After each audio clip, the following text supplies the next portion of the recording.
श्रीपादराजम शरणम प्रपत्ती. श्रीपादांचे दिव्य मंगलस्वरूप. मी सकाळी श्रीपाद प्रभूंच्या दर्शनासाठी गुरुगड्डीला आलो. श्रीपादांच्या दिव्य शरीरातून तेजोमय किरण बाहेर पडत असल्याचे मला दिसले. त्यांच्या पाणीदार नेत्रात शांती, करुणा, प्रेम, ज्ञान, ज्योती स्वरूपात ओसंडत होते. त्यांच्या सहवासात असणाऱ्या भक्तांना शांती, करुणा, प्रेम, ज्ञान यांची काही प्रयास न करता प्राप्ती होत असे. इहलोकात ते एकमेव प्रभुस्वरूप होई.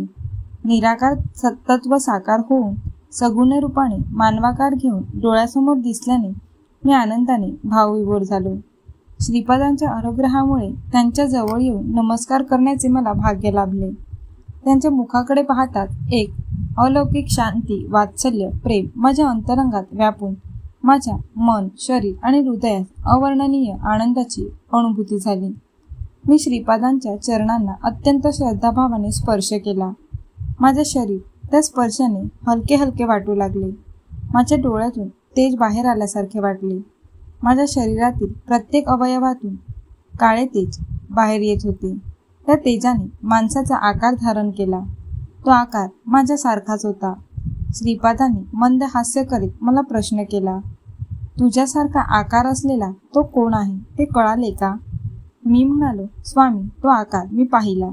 तो माझ्यासारखाच वाटला, परंतु माझ्या शरीरातून कसा बाहेर आला ते कळले नाही. ती आकृती कोणाची होती तेही कळले नाही. त्यावर श्रीपाद प्रभू म्हणाले, ते तुझे पाप शरीर होते. तो तुझ्यातील पापरूपी पुरुष होता. आता तुझ्या शरीरात राहिलेला पुण्य पुरुषच आहे. प्रत्येक मानवाच्या देहात एक पाप पुरुष आणि एक पुण्य पुरुष असतो. ह्या जोडीचे विभाजन होऊन पापपुरुष जेव्हा निघून जातो तेव्हा तीच मुक्तीची अवस्था असते.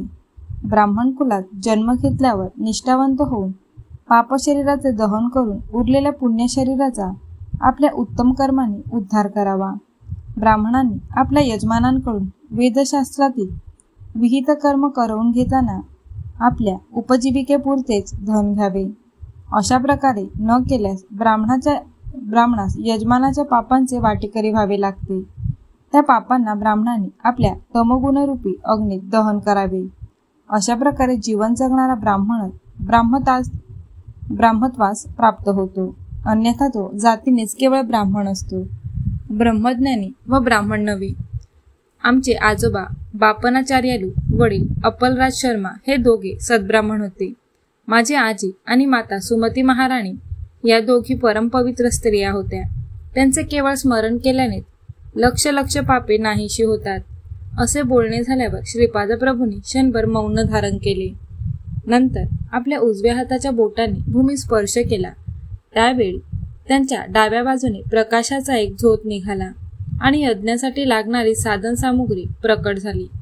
काही मधुर फळे, सुवासिक फुले, थोडे सोने चांदी आणि नवरत्नांचा हार तसेच दिव्य अग्नी प्रकट झाला. माझ्या शरीरातून निघालेला पापपुरुष भयाने कापित होऊन आक्रोश करू लागला. श्रीपाद प्रभूंनी त्या पापपुरुषाला नेत्राने अग्नीत भस्म होण्याची आज्ञा दिली. त्यानुसार तो अग्नीत पडून भस्मसात झाला. माझ्या शरीरात अग्नीचा भडका उडाला. स्वामी, मला वाचवा अशी विनंती केली. प्रभूंच्या नेत्रातून एक दिव्य तरंग निघून मला स्पर्शून गेला. माझे शरीर त्या तरंगाने शीतल झाले. माझी कुंडलिनी शक्ती जागृत झाल्यासारखे वाटले. माझ्या नाडीचे स्पंदन थांबले. हृदयाचे ठोके थांबल्याप्रमाणे वाटले आणि मी समाधी अवस्थेत गेलो. मध्यान्ह काळ झाला होता. त्या दिवशी गुरुवार होता. श्रीपाद स्वामी स्नान आटोपून भक्तांच्या मेळाव्यात येऊन बसले होते. भक्तजनांनी समर्पित केलेले भिक्षा अन्नाला श्रीपादांनी आपल्या दिव्य हस्ताने स्पर्श केला. कमंडलूतील जलाने जमलेल्या भक्तांवर प्रोक्षण केले. भिक्षेतील थोडे अन्न काकबळीसाठी काढून ठेवले. अत्यंत मधुर अशा आवाजात स्वामींनी मला नावाने हाक मारली आणि सगळ्यांनी भोजनाची अनुज्ञा दिली. मला त्यांच्याजवळ बोलावून घेतले. क्षणभर डोळे झाकून पुन्हा उघडून माझ्याकडे स्नेहाळ नजरेने पाहिले. त्याचवेळी त्यांच्या हातात एक चांदीचे पात्र प्रकट झाले. त्यात हलवा भरला होता. श्रीपाद प्रभू म्हणाले, शंकर भट्टा, माझे भक्त मला त्यांच्या शक्तिपाशाने बांधून ठेवतात. मी निरपेक्ष भक्तिभावाला भुलून जातो. श्रेष्ठींच्या घरी त्यांच्या धर्मपत्नी माझ्यासाठी आवर्जून हलवा करीत असे. मी जेवल्यावरच तिचे समाधान होई. त्यांची नात लक्ष्मी वासवी हिने माझ्या हातात राखी बांधली होती. तिच्या पतीच्या पत्रिकेत अनिष्ट योग असल्याने एका ज्योतिषाने सांगितले होते. तिने मला विनंती केली की तिच्या राखीचा स्वीकार करून तिला अखंड सौभाग्याचा आशीर्वाद द्यावा. मी तिला अखंड सौभाग्याचा आशीर्वाद देऊन फुले, बांगड्या आणि कुंकवाचा प्रसाद दिला. तिच्या आजीने व्यंकट सुब्बम्माने प्रेमभावाने तयार केलेला हलवा तिने मला दिला. या मधुर प्रसादाच्या सेवनाने अनेक जन्माची पापे नष्ट होतात. माझ्या प्रेमळ भक्तांनी श्रद्धाभावाने दाखवलेल्या नैवेद्याचे मी त्यांचे घरी सूक्ष्म रूपाने जाऊन सेवन करतो. परंतु श्रेष्ठींच्या घरचा महाप्रसाद मात्र मी प्रत्यक्ष जाऊन स्वीकार करतो. सर्व भक्तांनी हा प्रसाद घ्यावा असे श्रीपादांनी सांगितले. या प्रसादाच्या माधुर्याचे वर्णन कोणाला करता येईल. प्रसादाचा थोडा भाग त्यांनी आकाशात फेकला. तो नभोमंडळात विलीन झाला. थोडा प्रसाद त्यांनी भूमीस अर्पण केला. तो भूमातेने स्वीकार केला. तो प्रसाद सर्व भक्तांनी वाटून घेतला. कोणाचाही निराश करायचे नाही असा श्रीपाद प्रभूंचा स्वभाव होता. कितीही प्रसाद वाटला तरी तो कमी होत नव्हता. याच वेळी पद्मशाली कुलातील गुरुचरण नावाचा एक भक्त तेथे आला. त्याला श्रीपाद स्वामींनी चांदीच्या पात्रातील प्रसाद दिला. तो त्याने मोठ्या श्रद्धाभावाने खाल्ला. नंतर स्वामींच्या आदेशानुसार ते चांदीचे पात्र कृष्णा नदीच्या पात्रात सोडून दिले. यानंतर श्रीपाद प्रभू म्हणाले, पद्मशाली कुलातील मार्कंडेय गोत्र असणारे लोक कालांतराने मांसभक्षण करणारे झाले. माझ्या सानिध्यात काही कारण नसलेले कार्य कधीच होत नाही. गुरुचरणा, तू कित्येक दिवसापासून मला नैवेद्य दाखवून श्री गुरु शरणम, स्वामी शरणम असे नामोच्चारण करीत पवित्र जीवन व्यतीत करत आहेस. आज तुला श्री गुरूंच्या करकमलातून महाप्रसाद मिळाला. तुला कळलेले गुरुतत्व या शंकर भट्टास सांग. आम्ही मध्यान्ह समयी योग निद्रेत असताना मानस संचार करतो. त्यावेळी कोणास दर्शन देत नाही. आमच्या विश्रांतीचा भंग होऊ नये. श्री गुरुचरण कलियुगातील एक महान भक्त होता. त्याला योग मार्गातील अच्युत स्थिती प्राप्त झाली होती. त्याला शंकर भट म्हणाला, हे महापुरुषा, गुरुतत्वाचे ज्ञान मला देऊन कृतकृत्य करावे. यावर गुरुचरण म्हणाले, अनंत कोटी ब्रह्मांडात उत्पत्ती, स्थिती आणि लय हे ज्यांच्या केवळ संकल्प मात्रानेच होते, असे श्री दत्तात्रेय प्रभू निर्गुण निराकार स्वरूपातून श्रीपाद श्री वल्लभांच्या स्वरूपात साकार रूपाने अवतरित झाले आहेत. त्यांना साकार समजणे महादोषास्पद आहे. कारण ते साकार रूपात असले तरी निराकारच आहेत. सगुण दिसत असले तरी निर्गुणच आहेत. एका देवतेच्या रूपात दिसत असले तरी सर्व देवता त्यांच्यामध्ये समावलेले आहेत. ते सर्व योग मार्गाचे श्रेष्ठ गुरु आहेत. सृष्टीतील अनेक महर्षींनी आपापल्या साधन वैशिष्ट्याने साक्षात्कार करून घेतलेल्या देवतांचे स्वरूप म्हणजे श्रीपादांचे दिव्य रूप होय. पूर्वकाळापासून महर्षींना अनेक दिव्य शक्ती प्राप्त होत्या. वशिष्ठ ऋषी हव्ययुक्त यज्ञ करीत असत. विश्वामित्र ऋषी हव्य सामुग्री शिवाय यज्ञ करीत. जमदग्नी ऋषी विश्वामित्र ऋषींचे अनुकरण करीत. आपले श्रीपाद प्रभू सर्व प्रकारच्या यज्ञांचे समर्थन करीत. कोणतेही कर्म करण्यास अथवा न करण्यास किंवा वेगळ्या पद्धतीने करण्यास त्या कर्माचे आणि मंत्राचे रहस्य जाणण्यास ते समर्थ होते. श्रीपाद प्रभू सर्व सामर्थ्य असून सर्व कर्माचे रहस्य जाणणारे असल्याने त्यांना त्या त्या व्यक्तींच्या आचरणाचे सूक्ष्म ज्ञान होते. बापनाचार्यालू, नरसिंह वर्मा, व्यंकटप्पया श्रेष्ठी यांना अनेक प्रकारच्या योगाचे ज्ञान होते. सर्व शक्तीमध्ये प्रेमशक्ती सर्वात श्रेष्ठ आहे. या तिघांना श्रीपाद प्रभूंची वात्सल्य भक्ती प्राप्त होती. त्यांच्या प्रेमशक्तीमुळे ते स्वामींना आपले इच्छित कार्य सुसंपन्न करण्याचा आग्रह करून ते करवून घेत. श्रीपाद स्वामी सुद्धा त्यांचे कार्य मोठ्या आनंदाने सुसंपन्न करीत असत. श्रीपाद प्रभू प्रत्येक स्त्रीमध्ये आपल्या मातेचे स्वरूप पाहून सहज वात्सल्याने शिशुप्रमाणे वर्तन करीत. त्या स्त्रिया सुद्धा स्वामींची शिशुरूपातच प्रेमभावाने आराधना करीत. हीच महामाया. योगी आणि वेदज्ञ यांनी पुन्हा पुन्हा वर्णन केलेली निर्गुण निराकार परब्रह्मरूप दिव्य शिशु पिटिकापुरम या क्षेत्री आपल्या दिव्य लीलांनी सर्वांचे चित्त आकर्षित करत असे. या शिशूच्या लीलांचे वर्णन करणे अतर्क्य होते. दैव मार्गाने, योग मार्गाने, ज्ञान मार्गाने, वेदशास्त्राच्या अध्ययनाने साधना करणाऱ्याच्या साधकांना त्यांच्या त्यांच्या मार्गाने श्रीपाद श्री वल्लभांच्याच कृपेचा लाभ होतो.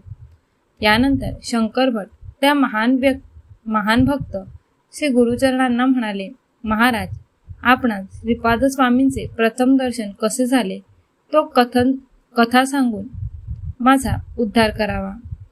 श्री गुरुचरण म्हणाले, हे ब्राह्मणोत्तमा, तुम्ही अत्यंत धन्य आहात. तुम्हाला श्रीपाद प्रभूंच्या दिव्य लीलांचे समक्ष दर्शन पूर्वजन्मीच्या सुकृत्यामुळेच घडले. तुम्हास प्रतिदिन स्वामींच्या करुणा कटाक्षाचा लाभ होतो.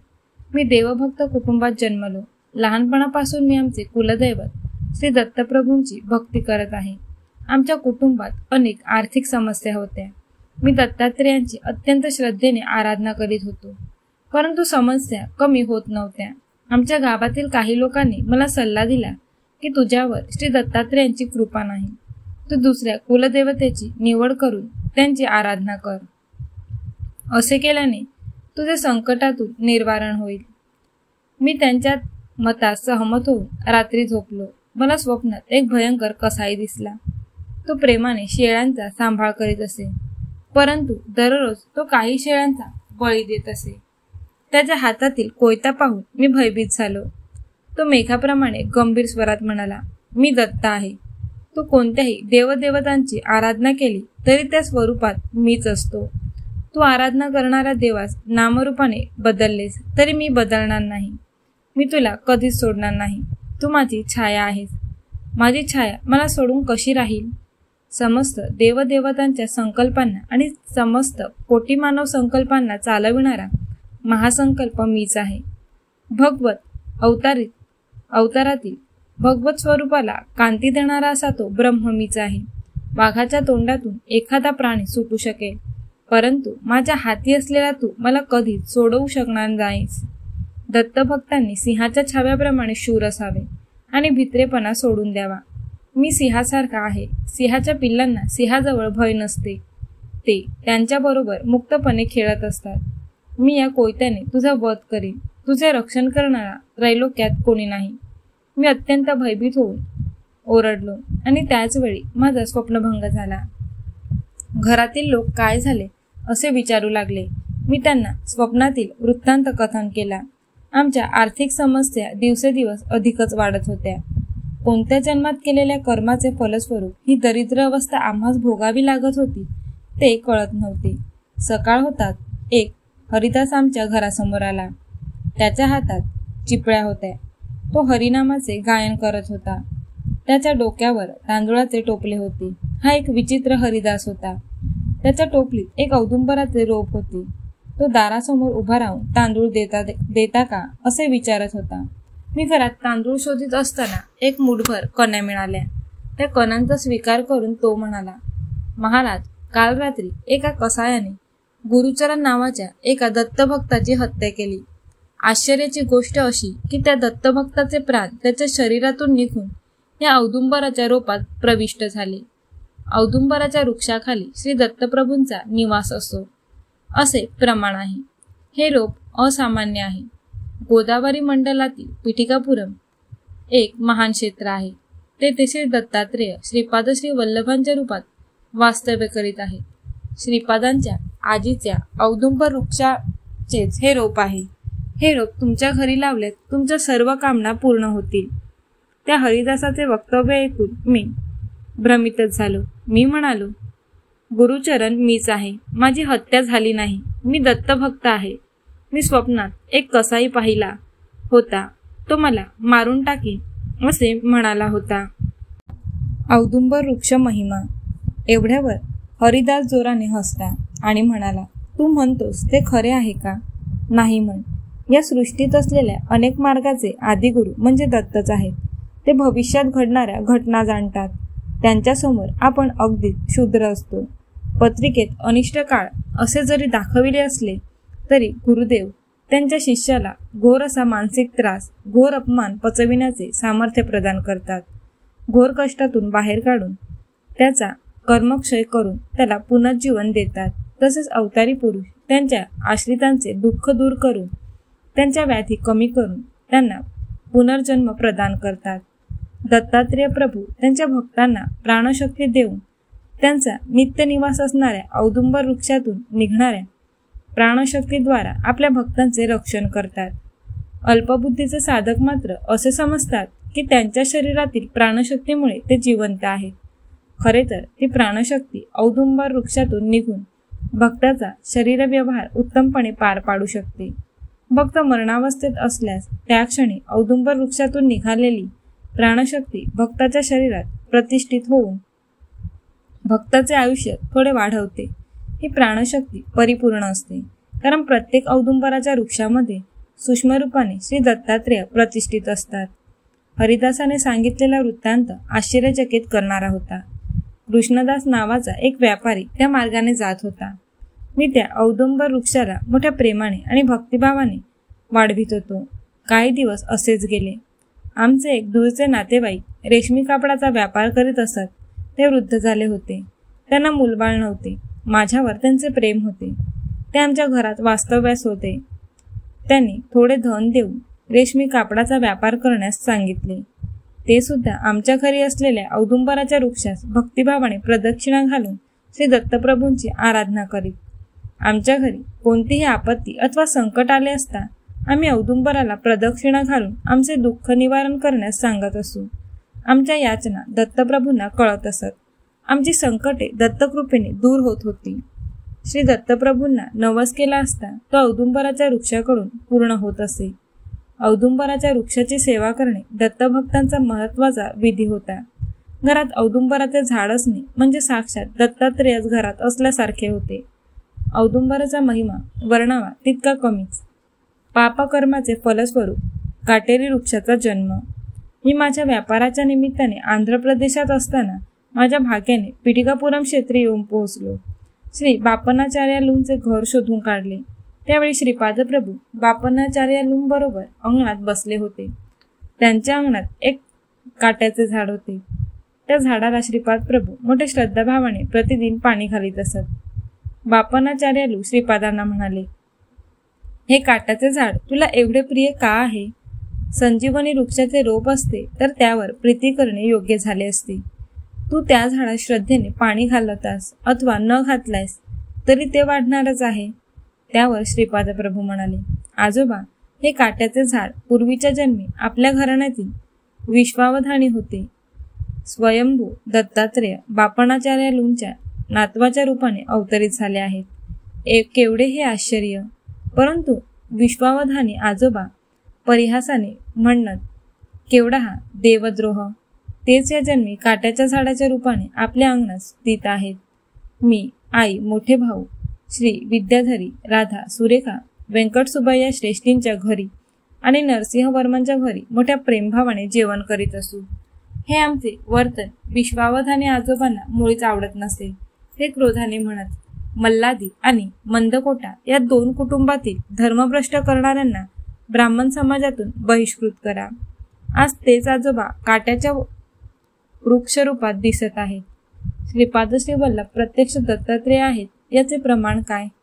असे कुतर्क करणाऱ्या विश्वावधानी आजोबा या काटेरी वृक्षाच्या रूपात जन्मले आहेत असे सांगून श्रीपाद प्रभू पुढे म्हणाले, माझी आई सर्व सौंदर्य स्वरूपिणी सुमती महाराणी श्रेष्ठी आत्या घरची लेक मानतात. एकदा त्यांनी तिला सन्मानाने जेवणास बोलवून तिची नूतन वस्त्रांनी ओटी भरली. यामुळे त्यांना आपला जन्म धन्य झाल्यासारखे वाटले. नरसिंह वर्मा आजोबांना विश्वावधानी नेहमी टोचून बोलत. त्याने आपल्या आजोबाची मृत्यूनंतर उत्तरक्रिया व्यवस्थितपणे न केल्यामुळे आणि त्यांचा पापभार अति झाल्यामुळे त्यांना काटेरी वृक्षाचा जन्म मिळाला होता. त्या काटेरी झाडास पाहून व पूर्ववृत्तांत जाणून श्रीपादप्रभूंना त्यांची दया आली. त्यांनी त्या झाडावर थोडे पाणी शिंपडून ते अंगणातून बाहेर आले. श्रीपादांचे मुग्ध मनोहर रूप पाहून मला आनंदाचे भरते आले आणि नेत्रातून आनंदाश्रू वाहू लागले. मी श्रीपादप्रभूंच्या दिव्य चरण कमलावर आपले मस्तक अत्यंत नम्र भावनेने टेकविले. श्रीपादांनी मोठ्या प्रेमभराने मला कुरवाळले आणि म्हणाले, हे गुरुचरणा, उठ, हा काय वेडेपणा! तू पूर्वजन्म घेऊन माझ्याकडे आला आहेस. मी कापडांचा व्यापारी असल्याचे ओळखून बापनाचार्यालू म्हणाले, आमच्या सोनुल्यासाठी तुझ्याकडे कपडे आहेत काय? मी श्रीपादांना शोभतील असे कपडे काढून दिले. श्रीपाद प्रभू गुरुचरणास आत घेऊन आले आणि म्हणाले, आता तुला एक गंमत दाखवतो, ती तू बघ. त्यांच्याबरोबर बापनाचार्यालू सुद्धा होते. श्रीपाद प्रभू सर्वांना त्या काटेरी झाडाजवळ घेऊन गेले आणि म्हणाले, हे विश्वन्ना आजोबा, तुमच्या मुलांनी श्रद्धारहित श्राद्धकर्म केल्याने आणि बापनाचार्यालू सारख्या महापुरुषाची अकारण निंदा केल्याने तुम्हाला हा काटेरी झाडाचा जन्म आला. हा गुरुचरण तुमच्या पूर्वजन्मीचा पुत्र आहे. याच्या हातून श्रद्धापूर्ण भावाने मी आपले उत्तर कर्म करवून घेईन. यासाठी तुमची संमती आहे ना? हे प्रभूंचे वक्तव्य ऐकून आम्ही सर्व आश्चर्यचकित झालो. त्या काटेरी झाडास आच्छादलेले विश्वावधानींचा प्रेतात्मा म्हणाला, यापेक्षा मोठे भाग्य ते कोणते?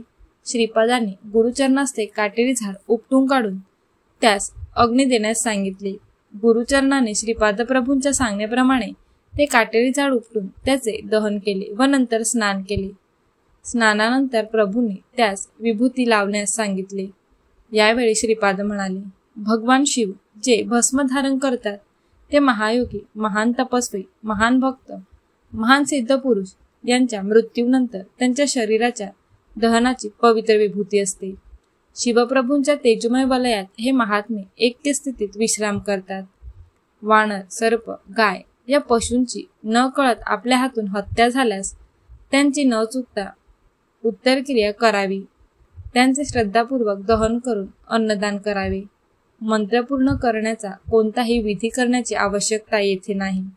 आपल्या पूर्वऋणानुबंधाने कोणत्या जीवाची न कळत हत्या झाल्यास त्यांचे श्रद्धापूर्वक दहन करावे. असे केल्याने पापकर्माचा नाश होतो आणि त्या प्राण्यांना सद्गती मिळते. पूर्वकाळात गौतम नावाचे एक महर्षी होते. त्यांची पत्नी अहल्या एक महान पतिव्रता स्त्री होती. ते विश्वशांतीसाठी कोटी कमलाने यज्ञ केला होता. गौतम महर्षी आपल्या तपोबलाने घरासमोर अन्नधान्याचे पीक उगवित असत.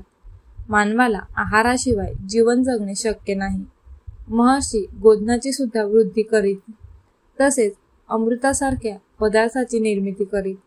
श्रीपाद प्रभू पुढे म्हणाले, यज्ञयाग न केल्याने विश्वनियंता, देवता आणि मानव यांच्या परस्पर सहकार्याने चालणारे जीवन निरर्थक होऊन धर्माला ग्लानी येते. माया निवारणासाठी, गोहत्येचे पातक निवारण्यासाठी गोदावरी नदी गौतम ऋषींच्या सहाय्याने अवतरित झाली. त्यांच्या या महान कार्यासाठी सारा जनसमुदाय त्यांच्या अत्यंत ऋणी आहे.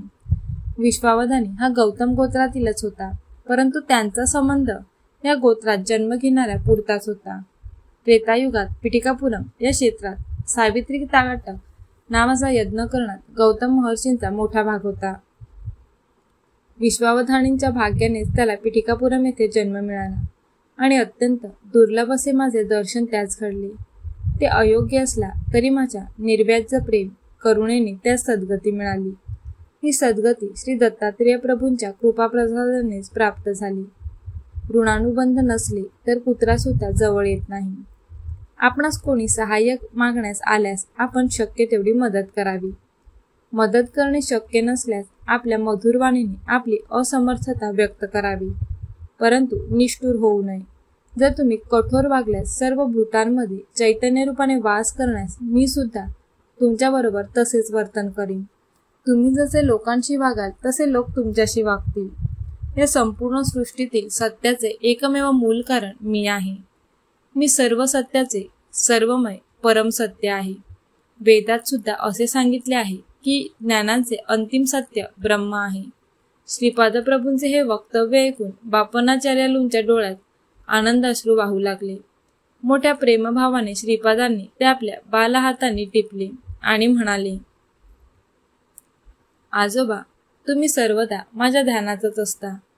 तुमचा जन्म धन्य आहे. मी नृसिंह सरस्वतींच्या अवतारात अगदी तुमच्यासारखे रूप धारण करणार आहे.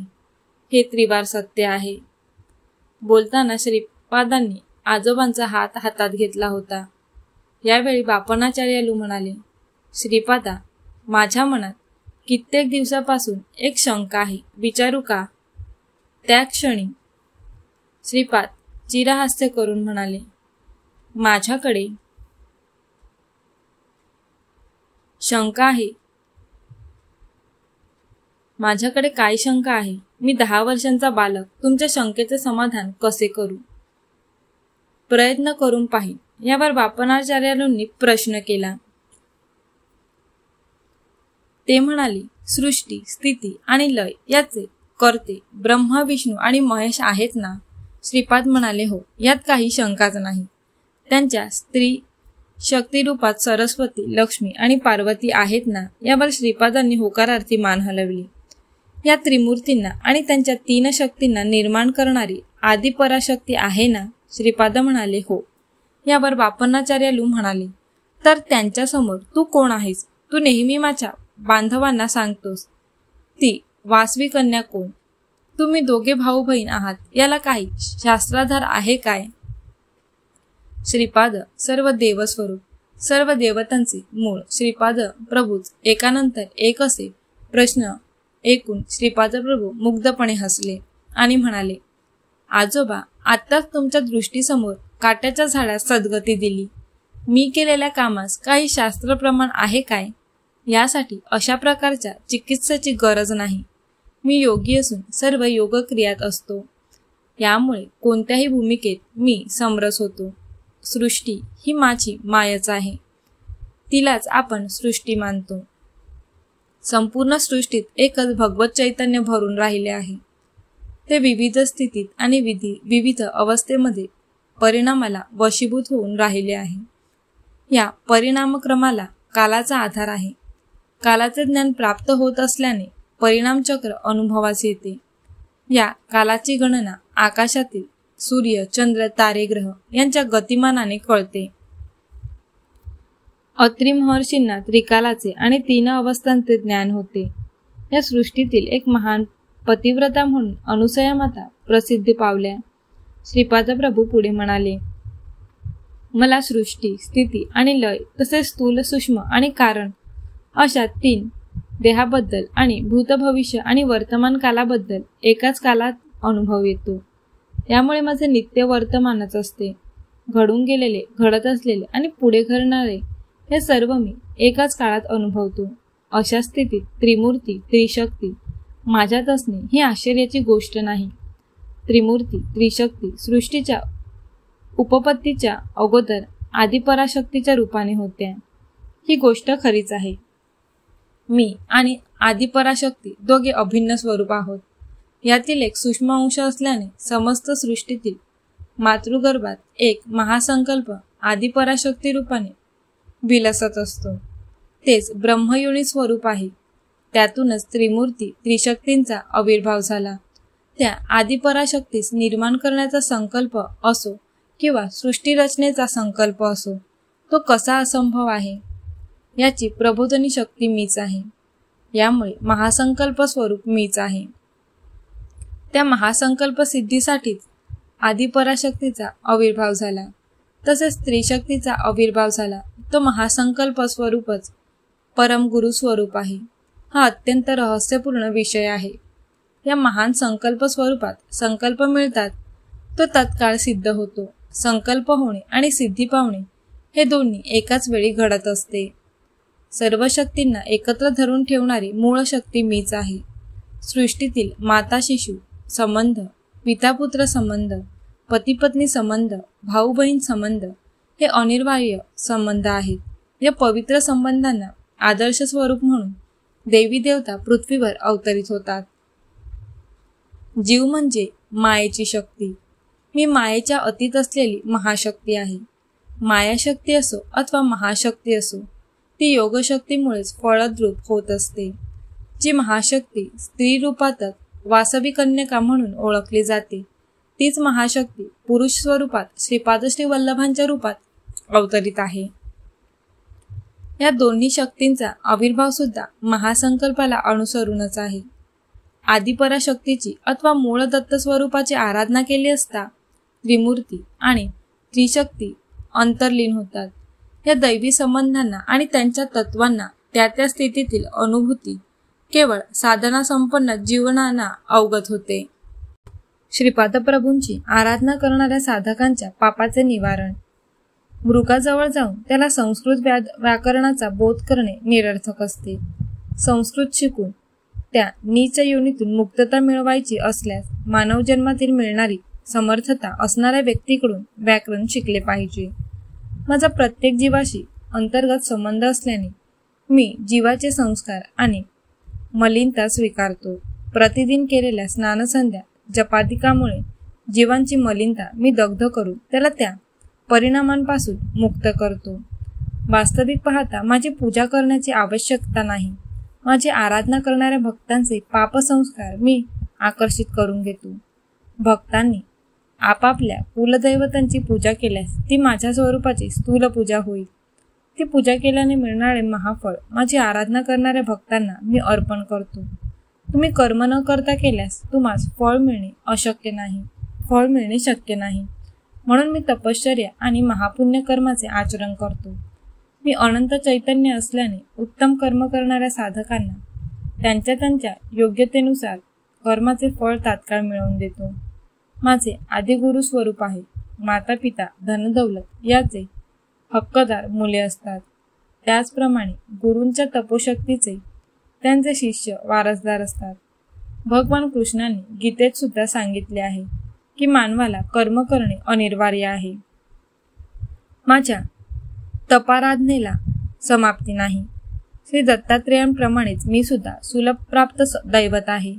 इतर देवदेवता भक्तांनी केलेल्या तपश्चर्यांवर संतुष्ट होऊन त्यांना वर प्रदान करतात. गुरुस्वरूप असलेले श्री दत्तात्रेय त्यांच्या शिष्यांच्या वर प्राप्त करण्याच्या मार्गातील अडचणी आणि दुष्ट शक्तींना आपल्या तपोबलाने दूर करतात. हे अनुग्रह करणारे परमकारुण्यमूर्ती स्वरूप आहेत. आजोबा मला स्मरण करतात प्रसन्न होणारे दैवत असे म्हणतात. सर्वांचे मूळ असलेले गुरुरूप मीच आहे. हे महान करुणेने अवतरित झालेले परम गुरुतत्व स्वरूप असल्याने या अवताराला समाप्ती नाही. माझ्या भक्तांच्या हाकेला मी तत्काळ साथ देतो. माझ्या भक्तांची हाक केव्हा येते याची मी वाटच पाहत असतो. साधकांनी माझ्याकडे एक पाऊल टाकले तर मी त्यांच्याकडे 100 पावले चालून जातो. आपल्या डोळ्याच्या पापण्या ज्याप्रमाणे डोळ्यांची काळजी घेतात त्याप्रमाणे मी माझ्या भक्तांची काळजी घेऊन त्यांना त्यांच्या संकटातून अडचणीतून सोडवितो. ही माझी सहज प्रवृत्ती आहे. श्रीपाद प्रभूंच्या या वक्तव्यानंतर मी त्यांना प्रश्न केला. हे महागुरु, मी सोमलता आणि सोमयागाबद्दल अनेकांकडून ऐकले आहे. कृपा करून त्याबद्दल विवरण करून सांगावे. यावर श्रीपाद प्रभू म्हणाले, सोमलता ही संजीवन वनस्पती आहे असे म्हणतात. तुला ती पाहायची आहे काय? मी होकारार्थी मान हलवली. तत्काळ श्रीपाद प्रभूंच्या हातात संजीवनी वेल प्रकट झाली. त्यांनी ती मला मोठ्या सन्मानाने दिली.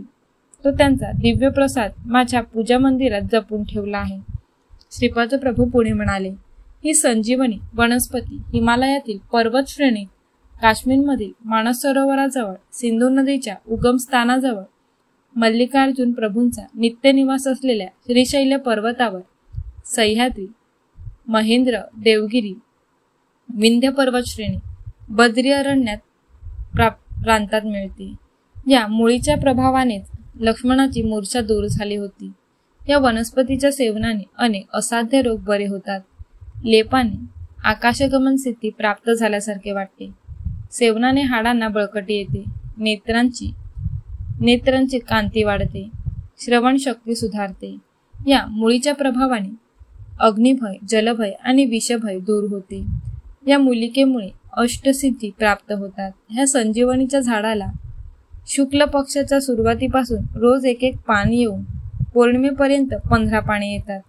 कृष्ण पक्षाची सुरुवात होतात प्रत्येक दिवशी एक पान गळून पडते आणि अमावस्येला झाड वाळून जाते. या वाळलेल्या झाडाची एक फांदी रात्री पाण्यात भिजवून ठेवल्यास त्याच्यातून प्रकाश बाहेर पडतो. सह्याद्री पर्वत श्रेणी, भीमाशंकर पर्वताजवळ क्रूरमुख ह्या संजीवनी मुळीचे रक्षण करतात. अमावस्येच्या रात्री सुद्धा दिव्यकांतीने चमकणारी संजीवनी मुळी शोधणे सोपे होते. श्रीपाद प्रभू पुढे म्हणाले, हे गुरुचरणा, याप्रमाणे 24 प्रकारच्या दिव्य औषधी मुळी आहेत. या सर्व अत्यंत पवित्र आहेत. त्यांचा आश्रय देवता शक्ती घेतात. पवित्र अशा वेदमंत्रांचा उच्चार करीत अत्यंत विनम्र भावाने या मुळी तोडल्या पाहिजेत. त्या 24 औषधी मूलिका अशा आहेत: सोम, महासोम, चंद्र, अंशुमान, मंजुवान, रजितप्रभू, दुर्वा, कनियान, श्वेतान, कनकप्रभा, प्रतानवान, लालेवृत्त, करदी, अंशवान, स्वयंप्रभा, रुद्राक्ष, गायत्री, एष्टम, पावत, जगत, शाकर, अनिष्टम, रक्त, त्रिपाद, गायत्री. मी श्रीपादांचा निरोप घेऊन पिठिकापुरमहून निघालो. मी शंकरभट्टाला हा वृत्तांत विवरण करून सांगितला. महागुरूंचा मानस संचार पूर्ण झाला आणि त्यांच्या दर्शनास येण्याची आज्ञा झाली. मी श्रीपादप्रभूंच्या दर्शनाने धन्य झालो. मला त्यांच्या दिव्य हस्ताने फळाचा प्रसाद मिळाला. श्रीपादप्रभू मला म्हणाले, कृष्णा नदी ओलांडून मांचार ग्रामात जा. या गावाची ग्रामदेवता तुम्हास आशीर्वाद देईल. तिचा आशीर्वाद घेऊन तुम्ही पुन्हा कुरुगड्डीस या. तुम्ही माझ्याजवळ असा किंवा दूर असा, माझे तुमच्याकडे सदैव लक्ष असते, हे ध्यानात असू द्या. भविष्यात हे मांचार ग्राम विश्वविख्यात होईल. एक महान पुरुषाच्या जीवन समाधीमुळे हे गाव प्रसिद्ध होईल. या महापुरुषाच्या लीला अद्भुत असतील. पिठिकापुरम स्थूल सृष्टीने पाहिल्यास एक आहे आणि सूक्ष्म सृष्टीने पाहिल्यास वेगळे आहे. ते सुवर्ण पिठिकापुरम ते माझ्या शरीरास वेढून तेजोवलय सुप्रतिष्ठित आहे. कोणत्याही युगातील, कोणत्याही देशातील, कोणत्याही काळातील व्यक्ती असो, माझ्या नेत्रकटाक्षाने त्याचे चैतन्य सुवर्ण पिठिकापुरात सुप्रतिष्ठित होते. हा योगदृष्टी असणाऱ्या भक्तांना कळणारा विषय आहे. सुवर्ण पिठिकापुरातून जीवन चैतन्याला स्थान संपदान करून घेणारे सारे भक्त धन्य आहेत. त्यांना मी जन्मजन्मांतरीचे सांभाळून राहीन. पित्यासमान शंकरभट्टा अनेक शतसंवत्सरानंतर माझ्या अंगणात महासंस्थान उभारण्यात येणार आहे. ते माझ्या आजोबांच्या घरी, जेथे माझा जन्म झाला, त्या ठिकाणी औदुंबर वृक्षाच्या छायेत असेल. माझा पुढचा अवतार श्री नृसिंह सरस्वती या नावाने होणार आहे. या अवताराची मूर्ती सुद्धा या महासंस्थानात स्थापित होईल. श्रीपादप्रभू पुढे म्हणाले, हे पहा, मी तुम्हाला दिव्य दृष्टी देत आहे. असे म्हणून त्यांनी गुरुचरणांच्या आणि माझ्या भूमध्यावर दृष्टी रोखून ठेवली. ते सुंदर दृश्य पाहून आम्ही धन्य धन्य झालो. त्यांचा संकल्प अमोघ आहे. त्यांच्या लीला अद्भुत आहेत. आम्ही पुढे जाण्यास निघालो तेव्हा श्रीपादप्रभू म्हणाले, वशिष्ठ ऋषींचा अंश असलेला एक भक्त माझ्या संस्थानात पुजारी म्हणून येईल. श्रीपाद श्री वल्लभांचा जय जयकार असो.